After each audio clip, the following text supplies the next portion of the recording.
ఉప్పల్ గడ్డ అంటే తెలంగాణ అడ్డ అన్న టైప్లో ఉప్పల్ నియోజకవర్గంలో కేసీఆర్ గారు ఏ పిలుపునిచ్చినా కానీ తన భుజస్కంధాల పైన వేసుకొని వంట వార్పే కానీ రైలు రోకోలే కానీ ఏ మిలియన్ మార్చులైనా కానీ ఇలాంటి ప్రోగ్రాములైనా తెలంగాణ బంధు ఇచ్చిన ప్రతి ఒక్క పిలుపుని కూడా భుజస్కంధాల మీద వేసుకొని ఆ ప్రోగ్రామ్ని సక్సెస్ఫుల్ చేసిండు.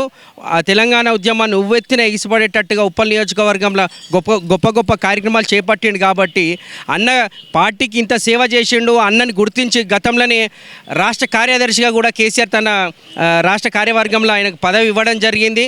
ఆ పదవి ఇచ్చినందుకు దానికి కూడా తను ఇంకా కూడా ఎక్కువ కార్యక్రమాలు చేస్తూ షాద్నగర్ నియోజకవర్గము జడ్చల్రా నియోజకవర్గంలో తాను ఇన్ఛార్జిగా బీఆర్ఎస్ పార్టీని అభివృద్ధి పదంలో తీసుకువెళ్ళే విధంగా కృషి చేసిండు. అనునిత్యం పార్టీకి అండదండలుగా వెన్నుదన్నుగా ఉంటూ పార్టీ ఏ పిలుపునిచ్చినా అవన్నీ కూడా చేసిండు. కాబట్టి పార్టీ ఖచ్చితంగా నిర్దం భాస్కర్ గౌడ్ అన్న లాంటి గొప్ప వ్యక్తిని గుర్తించాలి, అతనికి మంచి సముచితమైన స్థానం ఇవ్వాలి, మంచి పదవులు ఉండాలని మనస్ఫూర్తిగా కోరుతూ ఉన్నాను.